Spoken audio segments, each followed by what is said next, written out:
Assalamualaikum. Hai teman-teman, bagaimana kabarnya? Semoga semua dalam kondisi sehat walafiat.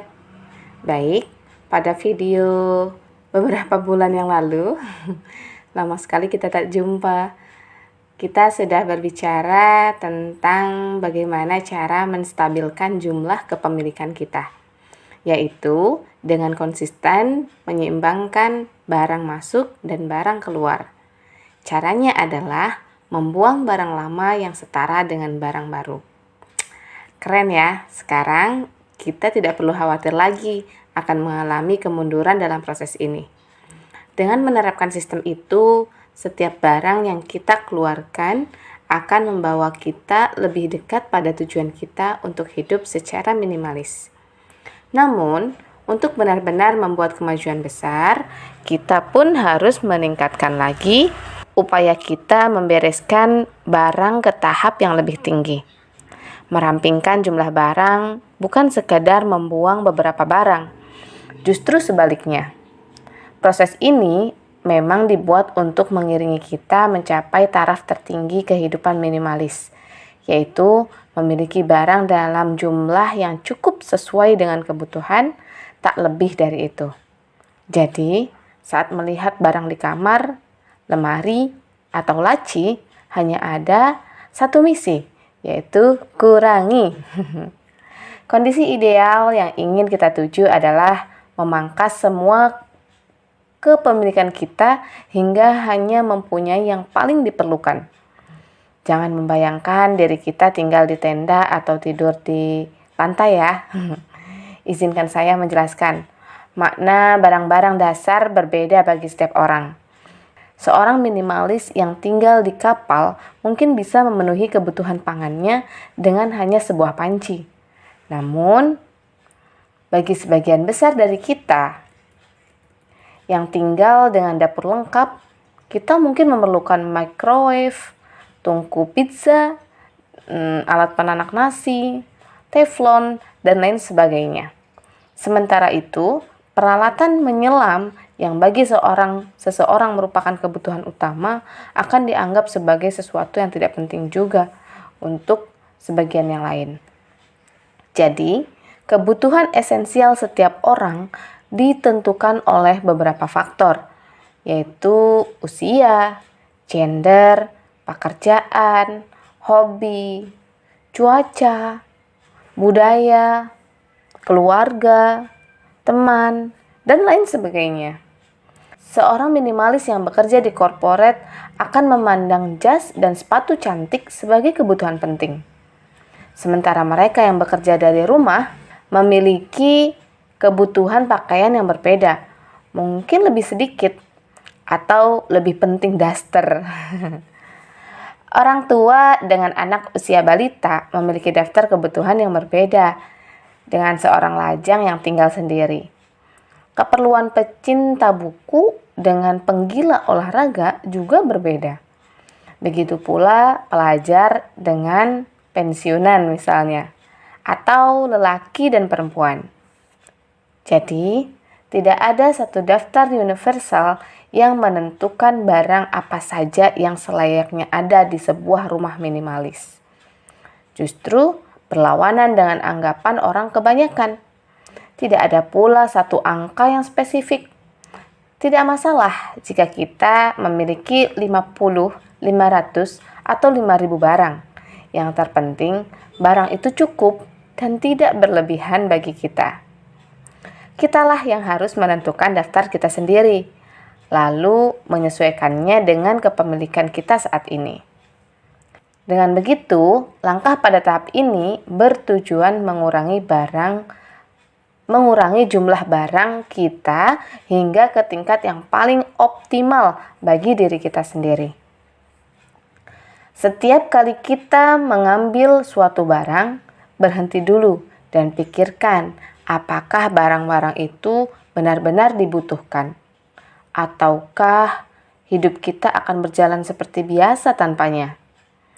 Jika kita mengetahui bahwa kita memiliki barang yang sama dalam jumlah besar, segera kurangi. Saat menemukan kotak berisi barang-barang tak terpakai, segera pertimbangkan untuk membuang kotak itu beserta semua isinya. Kabar baiknya adalah, sambil meneruskan perjalanan minimalis ini, jumlah barang yang kita anggap sebagai kebutuhan pelan-pelan tapi pasti akan berkurang. Selain membereskan barang dengan cara-cara biasa, kita juga bisa mengurangi dengan cara kreatif. Misalnya, memilih menyimpan barang multiguna daripada barang dengan hanya satu fungsi. Memiliki sofa yang bisa diperluas berarti kita tidak perlu membeli tempat tidur tamu. Alat cetak dengan fungsi scanner berarti kita tidak membutuhkan dua alat terpisah, alat cetak dan scanner, gitu ya. Ponsel pintar pun sudah dilengkapi dengan berbagai fitur seperti kalender, jam, kalkulator, catatan jadwal kerja, dan lain-lain. Berdasarkan hal ini, tujuan kita adalah menyelesaikan tugas sebanyak mungkin dengan menggunakan barang sesedikit mungkin.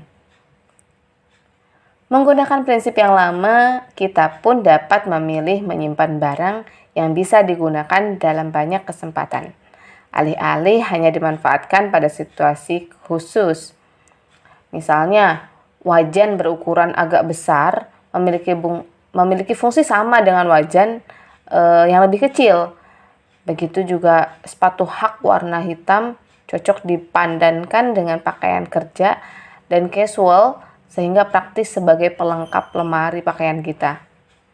Daripada sepatu berwarna lila yang hanya bisa dipadankan dengan baju tertentu, lebih baik cari yang lebih netral dong. Atau pembersih serbaguna pun sudah cukup untuk menjaga seisi rumah tetap mengkilat sehingga tidak perlu lagi membeli berbagai produk terpisah untuk membersihkan wastafel, bak mandi, cermin, atau lain sebagainya. Akan tetapi, dalam proses mengurangi jumlah barang ini, ada kalanya kita akan terhenti saat menemui barang-barang tertentu. Biasanya, ada alasan sentimental yang muncul di pikiran kita. Barang-barang dengan kenangan tertentu memang sulit dilepaskan. Namun, tidak usah khawatir. Minimalisme punya cara tersendiri untuk menangani hal ini. Kita tidak perlu merasa berkewajiban menyimpan semua barang atau rumah yang diwariskan kepada kita oleh kerabat atau keluarga dekat. Satu atau dua barang istimewa pun sudah cukup untuk menjaga kenangan mengenai mereka. Hal ini berlaku juga untuk kotak berisi pekerjaan sekolah, kenangan hari pernikahan, barang-barang bayi, kenangan perjalanan, dan lain-lain. Pilih satu barang saja untuk mengenang suatu peristiwa atau pengalaman. Pertimbangkan ukuran dan kemudahan barang itu dipindah tempatkan. Jam tangan dari kakek kita tentu lebih mudah dirawat daripada membawa piano peninggalan kakek misalnya. Strategi yang sama dapat dilakukan untuk semua koleksi lain yang kita warisi. Piring porselen dari nenek misalnya. Bila kita mendapat selusin, cukup pilih satu yang paling kita sukai untuk dipajang di tempat yang paling baik. Kita juga bisa memotret barang-barang yang kita miliki saat ini, kemudian mengeluarkannya. Foto menyimpan kenangan, tetapi tidak menghabiskan tempat. Foto juga lebih mudah diambil kembali dan dinikmati. Hanya satu barang yang perlu diletakkan di wadahnya. Bahkan foto juga bisa disimpan di medsos yang tidak akan pernah hilang kalau kita tidak menghapusnya. Terakhir, kita juga dapat mengurangi dan mengubahnya menjadi versi digital. Koleksi seperti musik, film, foto, games, dan buku kini bisa dijadikan versi elektronik. Sangat mudah bukan? Kita beruntung hidup di era yang sangat ideal sebagai minimalis. Jika bisa secara penuh menerapkan nilai-nilai minimalisme, kita akan merasakan bahwa kita terus-menerus mencari cara untuk mengurangi jumlah barang kita. Gunakan daya kreasi kita, anggap saja ini tantangan pribadi untuk dapat hidup dengan sedikit barang. Dan jangan lupa ciptakan pengalaman seru sambil melihat berbagai cara baru. Kita pasti terkejut melihat apa yang bisa kita lakukan tanpa banyak barang. Baik, terima kasih teman-teman sekalian sudah menonton sampai akhir. Semoga video ini bermanfaat. Jangan lupa like, share, dan juga subscribe. Wassalamualaikum warahmatullahi wabarakatuh.